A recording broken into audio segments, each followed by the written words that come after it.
0% ब्याज पर mobile finance कराएं मात्र 10 मिनट में। तो हमारा पता है आदिनाथ मोबाइल, गीतांजलि कॉम्प्लेक्स, 3 बत्ती, सागर, मध्य प्रदेश।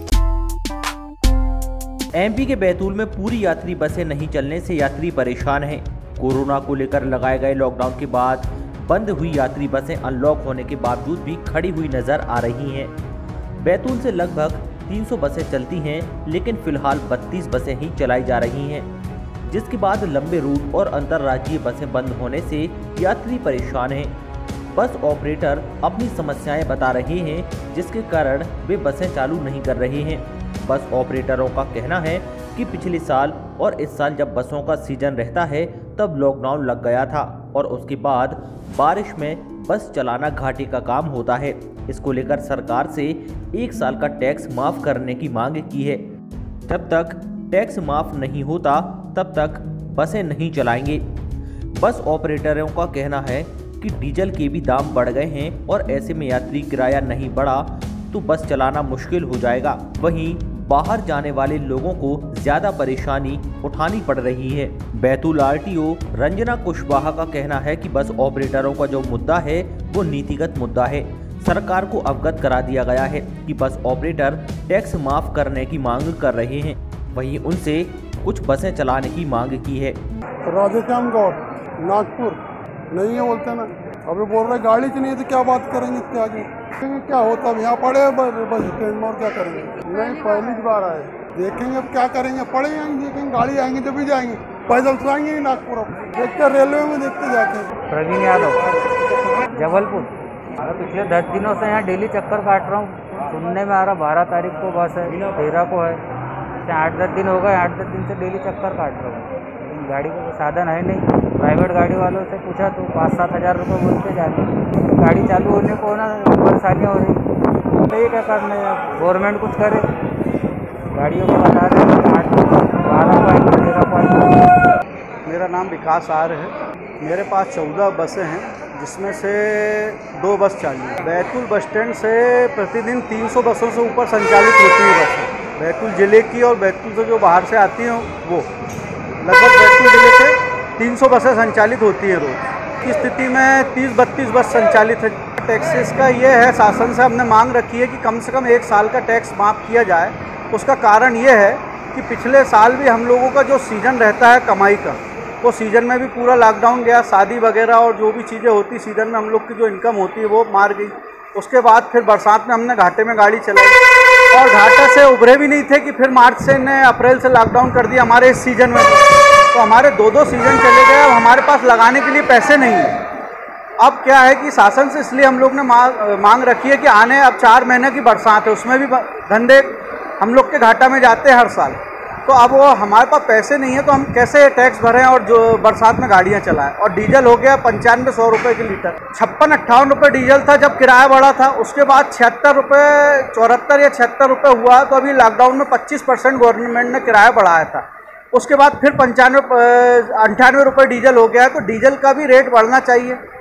दूसरी बात, हम लोग को टैक्स भी माफ़ करें और जो गाड़ियाँ बरसात में चलेंगी उनका भी टैक्स माफ़ किया जाए जब हम लोग गाड़ी चलाने की स्थिति में आएंगे, और उसके साथ हम लोग का किराया बढ़ाया जाए। नहीं तो हम घाटे में अब कोई भी गाड़ियाँ चलाने के मूड में है नहीं, क्योंकि पैसे नहीं है तो चलाएं कैसे। अच्छा, हम लोग की गाड़ियाँ बंद रहने से हमारे गरीब मजदूर वर्ग के जो लोग हैं, जो रोज़ बाहर गांव से आते हैं, जो स्कूल कॉलेज पढ़ने वाले गरीब छात्र छात्राएँ हैं, जो यहाँ रह के नहीं पढ़ सकते, डेली बेचारे आना जाना करते हैं, तो सभी को तकलीफ हो रही। तो जनता भी परेशान है और हम लोग भी परेशान हैं। तो अब हम करें क्या, हमारे सामने स्थिति है। अब घाटे में अगर एक गाड़ी रोज़ चलाते हैं तो कम से कम 4 से 5 हज़ार रुपये पर डे का घाटा लगेगा आज की स्थिति में। इसलिए हर रूट पे जहाँ 50 बस चलती थी वहाँ 5 बस भी नहीं चल रही, 3 बस चल रही है। जिस रूट पे 50-60 बस चलती थी आज, तो सब 2-3 बस इसलिए चला रहे हैं कि बस वाले का भी मेंटेनेंस हो जाए और पैसेंजर जो थोड़ी बहुत है कुछ तो राहत मिले, इसलिए इतनी बस चालू हो। बाकी अगर धंधा नहीं हुआ तो वो भी बसें बंद हो जाएंगी। अगर गवर्नमेंट ने टैक्स माफ़ नहीं किया, किराया नहीं बढ़ाया या डीजल का रेट कम नहीं किया, तो आने वाला समय फिर और ऐसे ही बंद चला जाए। बंद रहती बसें तो वो लोग भी बेचारे बेचा, कोई सब्जी बेचता है, कोई कुछ करता है, कोई किसी के यहाँ जाके काम करता है। ऐसा गुजारा किया इन लोग ने। अब मोटर मालिक के पास भी जब पैसा नहीं रहेगा तो उनको भी हम कहाँ से देंगे।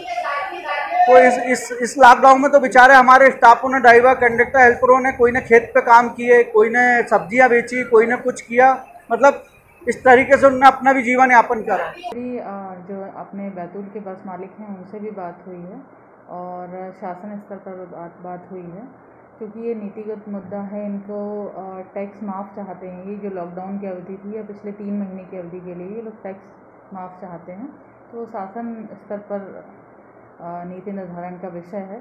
दूसरा, इनके जो लोकल मुद्दे हैं या फिर डीजल के दाम बढ़े हैं, ये सारे हैं, तो उस विषय पर भी इनसे चर्चा हुई है। और जैसा कि उन्होंने बोला कि चूँकि इतना ज़्यादा खर्चा बढ़ गया है और इस स्थिति में बसें चलाना बहुत मुश्किल है, फिर भी मेरे द्वारा उनसे अनुरोध किया गया है कि बैतूल के लोगों के आवागमन को सुगम बनाने के लिए अगर जितना हो सके बसें मैक्सिमम संख्या में चलाएं और टैक्स जितना जमा कर सकते हैं, अगर किसी के पास 5 बस हैं तो वो 2 बस का टैक्स अगर जमा करने के लिए सक्षम है तो वो उतना जमा करके और वो 2 बसें तब तक रोड पे लाएं और आगे जैसा शासन निर्धारित। इसमें बहुत सारी बसें पक्के परमिट की हैं, जो 5 साल के परमिट्स होते हैं, तो उनको संचालित वो कर सकते हैं। जो टीपी की बसें हैं तो अब उसके लिए उनको कुछ तो करना पड़ेगा, आर्थिक व्यवस्थाएं, क्योंकि ये लॉकडाउन में सभी लोग परेशान हुए हैं। लेकिन मैं आशा करती हूँ कि किसी भी प्रकार से उनकी स्थिति संभलेगी और बसें रोड पे सारी।